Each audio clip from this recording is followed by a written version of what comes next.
आप और मैं बोल के ये नहीं होता है। इसके लिए गवर्नर साहब यहाँ पे है।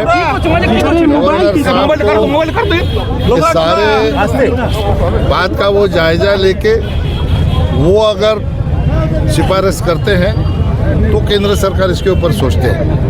मैं इसके लिए बात करने के लिए सक्षम नहीं हूँ। तो जो हादसा हुआ है उसके ऊपर गवर्नर साहब ने भी संज्ञान लिया है। कल मैं टीवी में न्यूज़ में देख रहा था। तो उसके बारे में वो जो प्रोसीजर है वो प्रोसीजर से अगर उनको लगता है कि ऐसा माहौल है तो वो केंद्र सरकार को रिपोर्ट करेंगे। 100 दिन का पैसा नहीं मिल रहा है, राज्य सरकार बोल रहे हैं। अरे ये तो मैं 2 साल से यार यही सवाल आपसे पूछ रहा हूँ, आप पूछ रहे हो और मैं जवाब दे रहा हूँ। इसका थोड़ा सा आप लोगों को भी आकलन करने की आवश्यकता है। 100 दिन का पैसा क्यों नहीं मिल रहा है? ये हम लोगों ने टीम भेजी थी, उन्होंने इंक्वायरी करी। इंक्वायरी करने के बाद कुछ पॉइंट निकाले, उन पॉइंट का खुलासा मांगा है स्टेट गवर्नमेंट से। वो आने के बाद हमारे मंत्रालय के माध्यम से उसके ऊपर सोचा जाएगा। इन लोगों ने यहाँ पे आंदोलन भी किया था, हमारे मंत्रालय में भी आके बैठे थे। हमारे मंत्री ने सारी बातों का संज्ञान लिया है। तो जब ये परिस्थिति बनेगी कि माहौल अच्छा है, यहाँ पे भ्रष्टाचार नहीं हो रहा है 100 दिन में, तो उसके ऊपर सोल्यूशन आएगा। सेंट्रल एजेंसी का ऊपर 2 बार कल हमला हुआ। इस पश्चिम बंगाल का आईन श्रृंखला का अवस्था में क्या?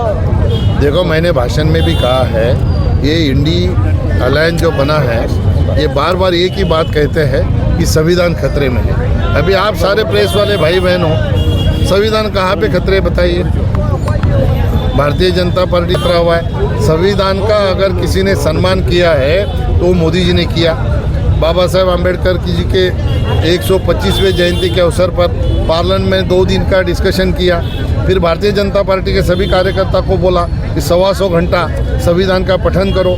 संविधान का सम्मान करने वाले हम लोग हैं। और इन्होंने देखा, आप लोगों के सामने बात है, अभी सरकारी अफसर को मारने का काम अगर कोई करता है तो ये संविधान खतरे में नहीं है क्या? ये बहुत गलत है। इसका संज्ञान केंद्र सरकार ने भी लिया है। निश्चित तौर पर उसके ऊपर उचित कार्रवाई हो। पश्चिम बंगाल में अगर पैरामिलिट्री हमला का शिकार होते हैं तो आम आदमी कितना खतरे में है? तो वो सवाल आप मेरे से पूछने चाहिए, अच्छा कि उनको पूछना चाहिए। बंगाल में संविधान यहाँ पे सरकार किसकी है? मोबाइल ये सरकार को सवाल पूछना चाहिए। यहाँ पे कायदा सुव्यवस्था रखने का काम स्टेट गवर्नमेंट का है, केंद्र सरकार का है क्या? नहीं है। तो स्टेट गवर्नमेंट किस तरह से चल रही है आप सब लोग जानते हो। तो वो ये सवाल उनको पूछो। इसलिए तो मैंने कहा कि संविधान से बातें जो चलनी चाहिए वो नहीं चलती है, और फिर देश में बोलने का कि संविधान खतरे में है।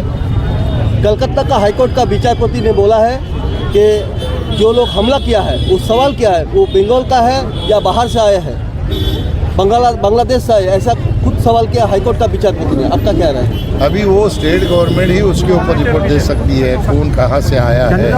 उसके ऊपर आधिकारिक तौर पर मैं बोल नहीं सकता, ना आप बोल सकते हो। अभी हाई कोर्ट ने अगर मांगा इन्फॉर्मेशन तो स्टेट गवर्नमेंट को देना पड़ेगा।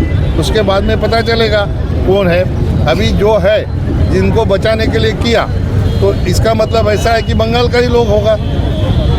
कहाँ से आया है, क्या किया, उनको कौन यहाँ पे रख रहा है, उनको कौन प्रोटेक्शन दे रहा है, ये बातें सब आप लोगों के सामने है।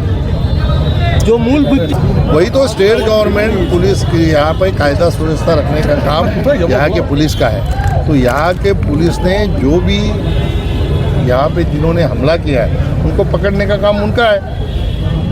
तो उन्होंने ये करना चाहिए, नहीं तो फिर कायदा व्यवस्था ठीक है ऐसे कैसे बोल सकते हैं हम लोग? आवास योजना का रुपये आवास योजना प्रधानमंत्री आवास योजना आपने देखा होगा, मैंने भी कई जगह पे विजिट किया, उसका नाम ही चेंज करके बांग्ला आवास योजना कर दिया। ऐसा कभी होता है क्या? प्रधानमंत्री आवास योजना जो नाम है उसका, वो तो किसी के नाम से नहीं है। जो काम सही तरह से चला है उसका पैसा केंद्र सरकार कभी भी रोकती नहीं है। तो जिसमें गड़बड़ी हुई है ऐसा पता चलता है तभी जाके उसके ऊपर रोक लगती है। लोगों ऊपर करिए, लागू हो के नहीं। देखो ऐसा है, इसका प्रोसीजर होता है, अभी यहाँ पे मैं नहीं बता सकता लागू होगा नहीं होगा। उसके लिए प्रधानमंत्री जी, गृह मंत्री जी ये उचित निर्णय करेंगे।